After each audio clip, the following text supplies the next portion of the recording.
अस्सलाम वालेकुम स्टूडेंट्स। तो इस वीडियो में हम बात करेंगे एंटी मलेरियल ड्रग्स के बारे में। ठीक है, इससे पहले अगर आपको मलेरिया वाला वीडियो आपने देखा है तो ये वीडियो बहुत ही आसान होने वाला है। ठीक है, तो मैं उसको थोड़ा सा टच करूँगा जो मलेरिया की लाइफ साइकिल थी। ठीक है, ये क्या एक जो है ना एनाफिलीज मॉस्किटो है, फीमेल एनाफिलीज मॉस्किटो। ये इसने इसको बाइट किया। इसने जैसे इसको बाइट किया तो ये यहाँ पर जो है ना इसमें जो है ना इंजेक्ट करी क्या स्पोरोजोइट्स। ये क्या है? स्पोरोजोइट्स हैं। ये स्पोरोजोइट्स आपके ह्यूमन के किस में आएंगे? ब्लड सिस्टम में आएंगे। उसके आने के उसमें आने के बाद ये आपके पास लिवर में जाएंगे। एंड लिवर में जाने के बाद ये जो है ना स्पोरोजोइट्स आपके पास कन्वर्ट हो जाएंगे किस में? इनटू द मीरोजोइट्स में। ठीक है, और ये यहाँ पर क्या बनाएंगे? ये शिजोन बन जाएगा ये। ठीक है, ये क्या बन जाएगा? शिजोन बन जाएगा। ठीक है, और कुछ जो है ना आपके पास स्पोरोजोइट्स जो है ना मीरोजोइट्स में बनते हैं। एंड कुछ आपके पास हैप्नोजाइट्स में बनते हैं। अच्छा, मलेरिया पहले मलेरिया के ना आपके पास 4 वो होते हैं जो है ना प्लाज्मोडियम वो होते हैं, मतलब क्या जो काज करते हैं ना पैरासाइट्स 4 होते हैं। ठीक है, एक है आपके पास क्या? Plasmodium falciparum, Plasmodium oval, Plasmodium vivax and Plasmodium malaria है। सॉरी, प्लाज्मोडियम है। ठीक है, ये प्लाज्मोडियम है। अब जो आपके पास हाइप्नोजोइट्स हैं, हाइप्नोजोइट्स आपके पास बनते हैं in the plasmodium vivax and plasmodium ovale. And ये आपके पास ना एक फ़ीवर कराते हैं जिसे हम बोलते हैं क्या? Relapsing fever. रिलैप्सिंग फ़ीवर आपके पास ना क्या होता है जो है ना 1 या फिर 2 साल के बाद, अगर आपको अभी मलेरिया हुई तो आपके पास ना अगर ये दोनों इन्वॉल्व हैं प्लाज्मोडियम वाइवेक्स या फिर जो ना ओवेल है, तो आपके पास ना आपको सेम सा फीवर आपको ना साल के बाद या फिर 2 साल के बाद सेम ही फीवर होगा। ठीक है, इसे हम बोलते हैं क्या? Relapsing fever. तो ये याद करना, ये मैंने उसमें भी बताया था मलेरिया वाले वीडियो में। ठीक है, उसके बाद ये मीरोजाइट्स आपके पास, अच्छा ये रप्चर होगा शिजोन जो है, ये रप्चर होने के बाद ये जो मीरोजाइट्स हैं ये निकलेंगे और मीरोजाइट्स आपके पास ये आरबीसी में आएंगे और फिर मीरोजाइट्स यहाँ पर कन्वर्ट हो जाएंगे किस में? इनटू द ट्रोफोसाइट्स में। ट्रोफोसाइट आपके पास रिंग शेप्ड होते हैं। ठीक है, एंड ये आरबीसी भी यहाँ पर रप्चर होगा, आरबीसी की हेमोलिसिस वगैरह होगी। ठीक है, एंड ये जो ट्रोफोसाइट्स हैं यहाँ पर कन्वर्ट हो जाएंगे इनटू द गैमीटोसाइट्स में। ठीक है, और ये फिर आपके पास अगर दूसरा कोई मच्छर आएगा उसको जो है ना अगर वो इसको बाइट करेगा तो वो क्या करेगा? इसको सक करेगा इस गेमीटोसाइट को। एंड वहाँ पर उसकी क्या होगी? ये जो गेमीटोसाइट अगर उस फीमेल एनाफिलीज में दूसरी मर्तबा जाएंगे किसी भी में भी, तो वो वहाँ पर क्या करेगी? अपनी सेक्सुअल साइकिल करेगी। ठीक है, सेक्सुअल साइकिल उसी में होती है। तो ये इसकी जो ना सेल्स क्या थी? उसकी लाइफ साइकिल थी एनाफिलीज की। अब हम यहाँ पर इन पाथवेज में क्या करेंगे? ड्रग ऐड करेंगे। ठीक है, एक ड्रग आता है आपके पास क्या? प्रीमाकोइन। अब प्रीमाकोइन आपके पास ना इस पाथवे को इनहिबिट कर रहा होता है। इसको हम बोलते हैं क्या? प्रीमाकोइन को हम बोलते हैं क्या? शिजोंटिसाइडल। पर्टिकुलरली यहाँ पर होगा टिश्यू शिजोंटिसाइडल, या फिर इससे आप ना प्री जो है ना आपके पास क्या इरीथ्रोसाइटिक फेज़ भी जो है ना प्री इरीथ्रोसाइटिक फेज़ का भी ना ड्रग कह सकते हैं, बिकॉज ये इरीथ्रोसाइट से पहले इसको क्या कर रहा है? मतलब क्या इसको मलेरिया को क्या कर रहा है? यहाँ पर किल कर रहा है जो भी आपके पास है मलेरिया का प्लाज्मोडियम जो भी पैरासाइट है। ठीक है, तो ये इसको बिफोर द आरबीसी वाली स्टेज से किल कर रहा है। ठीक है, प्रीमाकोइन। एंड इसको हम अच्छा बिफोर टू द जो है ना आपके पास क्या ये है erythrocytic stage, before erythrocytic stage है। तो यहाँ पर देखें एरिथ्रोसाइट से पहले यहाँ पर ये बन रहे हैं ना मीरोजाइट्स भी बन रहे हैं, हैप्नोजाइट्स भी बन रहे हैं। तो अगर रिलैप्सिंग फीवर है, हैप्नोजाइट्स क्या करवा रहे थे? रिलैप्सिंग फीवर, तो इसको हम रिलैप्सिंग फीवर में भी यूज़ कर सकते हैं। ठीक है, कर सकते नहीं, करते हैं। ठीक है, उसके बाद इसके थोड़े से एडवर्स इफेक्ट क्या हैं?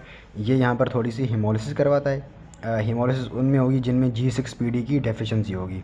G6PD अगर प्रीमाकोइन आप यूज़ कर रहे हैं तो check the level of G6PD before using primaquine. ठीक है, उसके बाद इसका एक और एडवर्स इफेक्ट है मीथमोग्लोबिनीमिया। ठीक है, ये इसके क्या हैं? दोनों एडवर्स इफेक्ट हैं। ठीक है, अगर आपके पास G6PD की डेफिशिएंसी है तो आपके पास हिमोलिसिस होगी। ये इसके क्या हैं?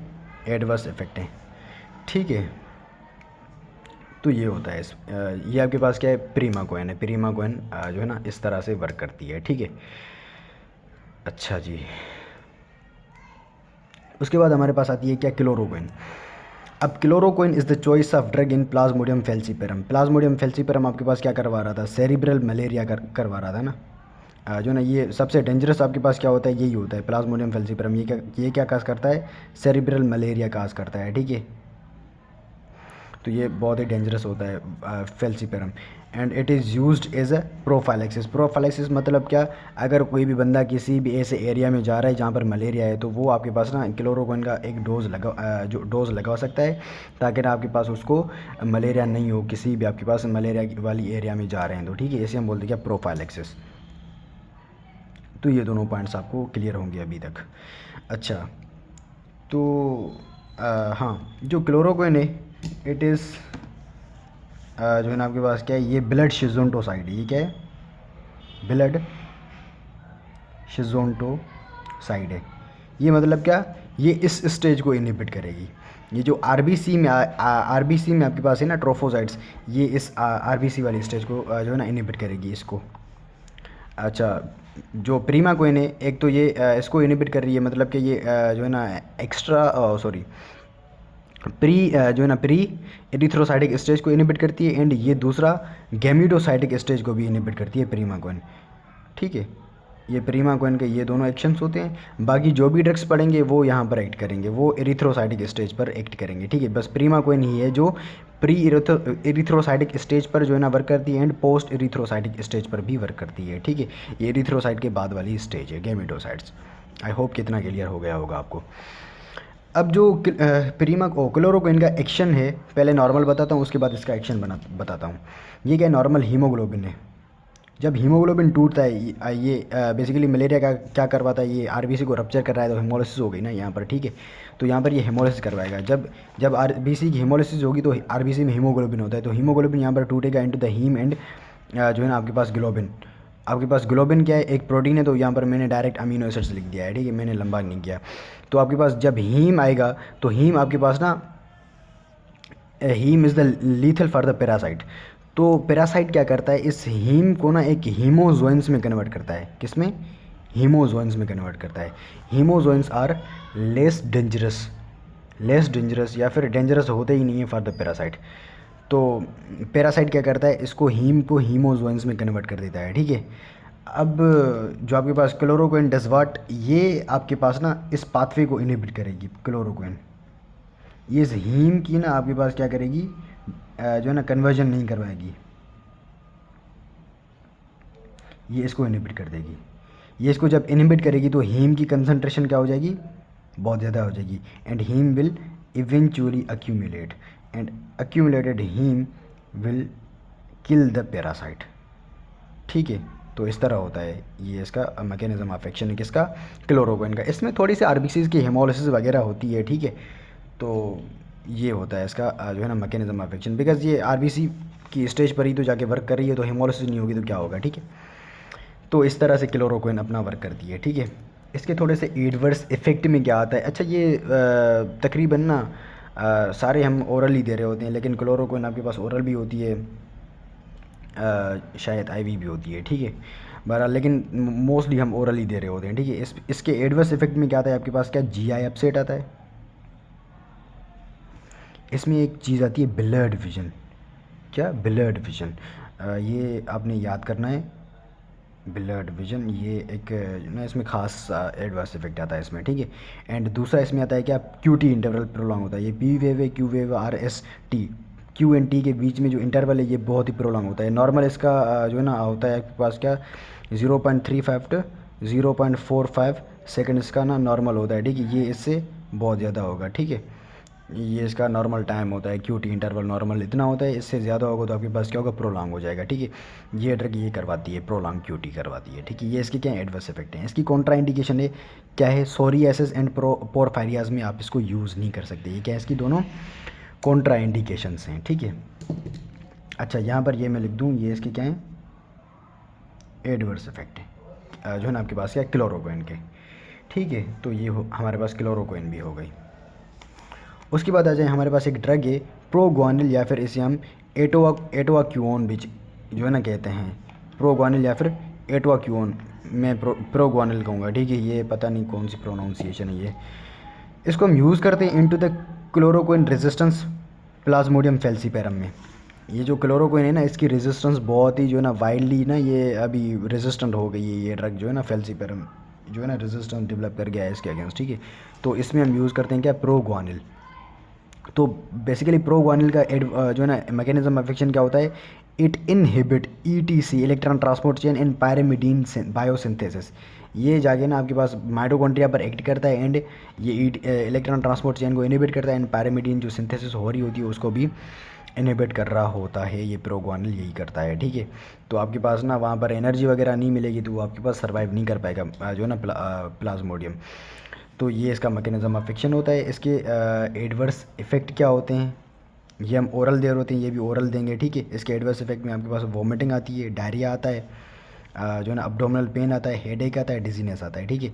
अच्छा, अगर आप इसको मिल्क या फिर फूड के साथ लेंगे, मिल्क या फिर फूड के साथ लेंगे, तो मिल्क या फिर फूड ना इसको इसकी अब्जॉर्बेशन को बहुत ही बढ़ा देते हैं, ठीक है। तो यही चीज़ होती है इसमें।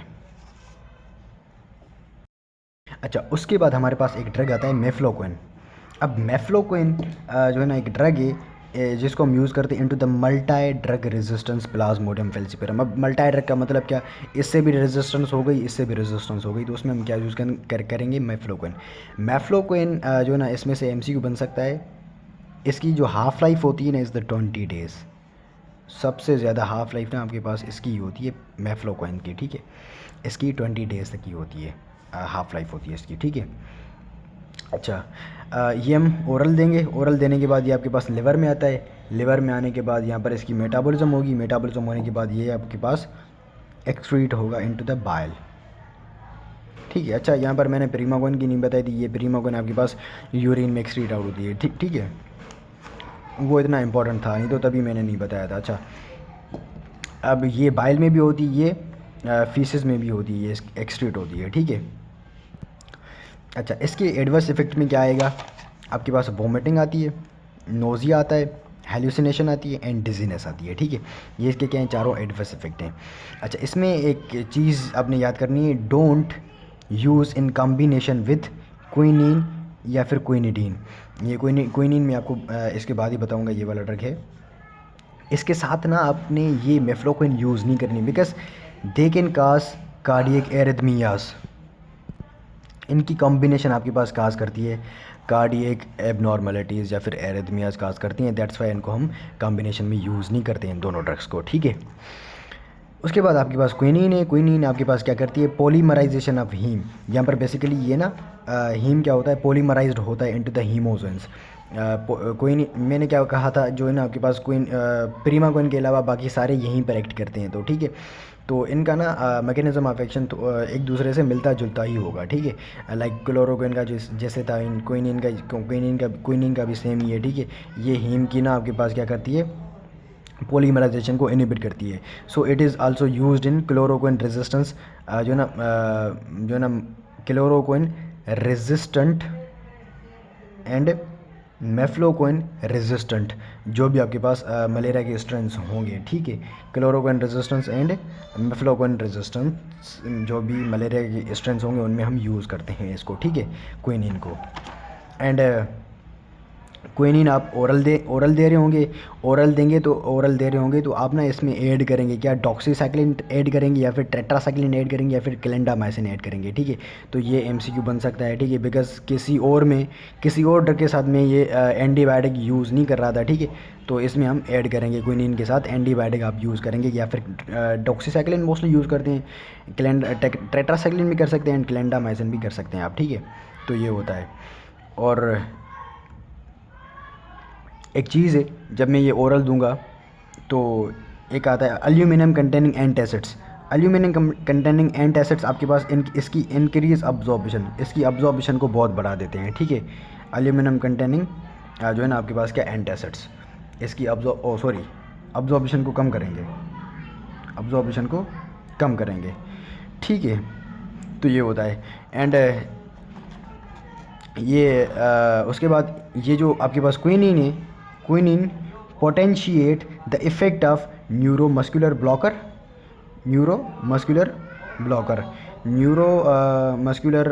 में आपके पास वो आते थे ना ड्रग्स, न्यूरोमस्कुलर ब्लॉकर आपके पास वो होते हैं ना, वेनक्यूरोनियम, रोक्यूरोनियम एंड सक्सिनैल्कोलिन, ये नॉन डीपोलराइजिंग होते हैं, ठीक है। बहरहाल इनमें हमारा काम नहीं है, बस ये याद करना पोटेंशिएट करते हैं, ठीक है। ये वाली कोई नहीं इसको।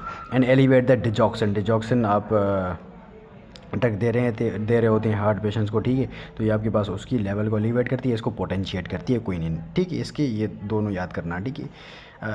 ये पूछ नहीं सकते इतना, ठीक है, इतना डीप में नहीं जा सकते। इसके थोड़े से एडवर्स इफ़ेक्ट आ जाएं। अच्छा, ये चीज़ तो याद करनी है आपने, ये इसके एडवर्स इफ़ेक्ट में वोमिटिंग आती है, नोज़िया आती है, ट्यूनाइटिस आती है, वर्टिगो आती है, ठीक है। ये इसके क्या हैं, थोड़े से एडवर्स इफ़ेक्ट हैं, ठीक है। ये आपके पास देख रहे हैं ईयर को इफ़ेक्ट कर रही है, तो ये आपने याद करना है। और कोई भी ड्रग ईयर को इफ़ेक्ट नहीं कर रही थी, ठीक है। उसके बाद हमारे पास ड्रग आती है पायरेमीथामीन इज़ द ब्लड शिज़ोंटोसाइड। ये सेम ये जो बताया था मैंने, इसका भी यहाँ पर बताया था, ब्लड शिज़ोंटोसाइड है। ये भी आपके पास क्या है, ब्लड शिज़ोंटोसाइड है। पायरेमीथामीन मैंने आपको बताया भी था ट्राइमेथोपेरम वाले वीडियो में, ठीक है। अच्छा, तो पायरेमीथामीन आपके पास ये है, ठीक है। पायरेमीथामीन और इसके साथ एक ड्रग ऐड करते हैं सल्फा डॉक्साइन। तो ये आपके पास ना, इनको दोनों की कॉम्बिनेशन बनती है और ये इनको यूज़ करते हैं, ये मैं बता दूँ आपको बाद में। एक इसको हम स्पोरोंटिसाइड भी बोलते हैं। स्पोरोंटिसाइड क्यों, ये मैं भी आपको बताऊँगा। अगर आपने मलेरिया वाला वीडियो देखा हो तो आपको समझ में आ जाएगा, बिकॉज़ यहाँ पर वो मैंने इससे बताया नहीं था। ये यहाँ पर जैसे ही रप्चर होते हैं ना, तो ये जो ट्रोफोसाइट्स हैं, ये ट्रोफोसाइट्स दूसरे आरबीसी में री इंटर होते हैं। क्या, ये दूसरे आरबीसी में री इंटर होते हैं और वहाँ पर एज अ स्पोरोजॉइट्स ये यहाँ पर क्या क्या करते हैं, एज अ वर्क करते हैं यहाँ पर जब ये न्यू आरबीसी में इंटर होंगे तो, ठीक है। ये जब आरबीसी में इंटर होंगे तो यहाँ पर क्या हो जाएंगे, ये फिर स्पोरोजॉइट्स हो जाएंगे। तो ये वाला ड्रग इस स्टेज को भी यहाँ पर क्या करता है, इनहिबिट कर रहा होता है, ठीक है। तो इसीलिए इसको हम यहाँ पर स्पोरोंटोसाइड भी बोलते हैं, ठीक है, पायरेमीथामीन को। ये पी डोनोट कर रहा है यहाँ पर किसको, पायरेमीथामीन को। यहाँ पर सल्फेडॉक्सिन आपके पास इनका कॉम्बिनेशन होता है इन दोनों का, ठीक है। ठीक है, अब देखें इन दोनों का क्या है कॉम्बिनेशन है। इन दोनों का कॉम्बिनेशन हम यूज़ करते हैं इनटू द प्लाज्मोडियम फेल्सीपेरम में भी यूज़ करते हैं। इसको हम यूज़ करते हैं, एक और बैक्टीरिया आता है, इज़ द टोक्सोप्लाज्मा गोंडाई। टोक्सोप्लाज्मा गोंडाई ये मैंने वहाँ पर भी बताया था, ये आपके पास हेपेटाइटिस करवाता है, जो है ना पैरासिटिक जो है ना आपके पास इन्फेक्शन होता है इसका, ठीक है। ये एक बैक्टीरिया होता है जो आपके पास बैक्टीरिया होता है, ये आपके पास क्या करवाता है, नॉट द पैरासाइट, ये आपके पास क्या करवाता है, आपके पास यहाँ पर जो है ना क्या करवाता है, हेपेटाइटिस करवाता है एक बैक्टीरिया। तो इस टॉक्सोप्लाज्मोसिस में भी यूज़ करते हैं इन दोनों की कॉम्बिनेशन को, ठीक है। लेकिन यहाँ पर मैं मलेरिया पढ़ा रहा हूँ तो आपके पास प्लाज्मोडियम फेल्सीपेरम में इसको यूज़ करते हैं। अच्छा, इसका मैकेनिज्म ऑफ एक्शन क्या है इन दोनों का, दे इनहिबिट द डाइहाइड्रोफोलेट रिडक्टेज। डाइहाइड्रोफोलेट रिडक्टेज क्या होता है पता है आपको, डाइहाइड्रोफोलेट को कन्वर्ट करता है इनटू द टेट्राहाइड्रोफोलेट। यहाँ पर टेट्राहाइड्रोफोलेट आपके पास क्या करेगा, डीएनए सिंथेसिस करवाएगा। क्या, डीएनए सिंथेसिस करवाएगा। अब देखिए यहाँ पर ये जब डीएनए सिंथेसिस नहीं होगी तो आपके पास जो ना जो ये आपके पास क्या है, पैरासाइट वो आपके पास क्या हो जाएगा, डाई कर जाएगा, मर जाएगा, ठीक है। अब देखिए ये दोनों अगर ड्रग्स आपके पास, ये दोनों इन दोनों की कॉम्बिनेशन आपके पास नॉर्मल ह्यूमन सेल्स पर भी इफेक्ट करती है। तो जब नॉर्मल ह्यूमन सेल्स पर इफेक्ट करेगी तो आपके पास क्या होगा, यहाँ पर डीएनए की सिंथेसिस नहीं होगी। तो डीएनए की सिंथेसिस नहीं होगी तो आपके पास, अगर आरबीसी में डीएनए की सिंथेसिस नहीं होगी तो आपके पास क्या होगा, इसका ना मेगलोब्लास्टिक अनीमिया हो जाएगा। मेगलोब्लास्टिक अनीमिया इनका क्या आ जाएगा, एक एडवर्स इफेक्ट आ जाएगा, ठीक है। इनका ये एडवर्स इफेक्ट याद करना। सो इस एडवर्स इफेक्ट को अगर आपने प्रिवेंट करना है तो आपने ल्यूकोवोरिन यूज़ करनी है। क्या, ल्यूकोवोरिन यूज़ करनी है इसको, अगर आपने प्रिवेंट करना है इसको तो ल्यूकोवोरिन आपने यूज़ करनी है, ठीक है। बिकॉज ल्यूकोवोरिन क्या करती है, जो है ना इस एडवर्स इफेक्ट को जो है ना प्रिवेंट करती है। ये मैंने आपको एंटी कैंसर ड्रग्स में भी बताया था, ठीक है। तो ये मैंने वहाँ पर भी बताया था। अब देखें ये लास्ट ड्रग है हमारे पास जो है ना आपके पास एंटी मलेरियल ड्रग्स में, उसका नाम है आपके पास क्या, आर्टीमेसिनिन। अब artemisinin is the first line for multi drug resistance plasmodium falciparum. ये बहुत ही वाइडली यूज्ड ड्रग है नाउअडेज, ठीक है। मैं बताता हूँ कि क्या है, ठीक है। एंड इसका जो एडवर्स इफेक्ट है is the increase QT interval. आपके पास ये सेम ऐसे ही, ये क्यूटी इंटरवल बहुत ही प्रोलॉन्ग हो जाएगा, ये टी ये बहुत ही प्रोलॉन्ग हो जाएगा, ठीक है। एंड स्किन रैश, ये याद करना बिकॉज किसी और ड्रग में ये इफेक्ट नहीं था। एंड इट अच्छा, इसका एडवर्स मैकेनिज्म ऑफ एक्शन क्या है, ये it produce the free radicals, and free radicals आपके पास क्या करते हैं, इसको किल कर रहे होते हैं उसको, आपके पास जो है ना आपके पास उस स्पेशी को, ठीक है। तो ये जो है ना आपके पास क्या था, इसका जो है ना मैकेनिज्म ऑफ एक्शन था, ये इसके एडवर्स इफेक्ट थे, ये इसका यूज़ था, ठीक है। इसकी ना एक ड्रग आती है, उसका नाम है आपके पास क्या, आर्टीमीथर, या फिर उसे या फिर आपके पास उसको हम बोलते हैं क्या, ल्यूमीफेंट्रीन, आर्टीमीथर ल्यूमीफेंट्रीन, जेएनएम के नाम से ड्रग आती है, जेएनएम के नाम से एक टेबलेट आती है, ठीक है।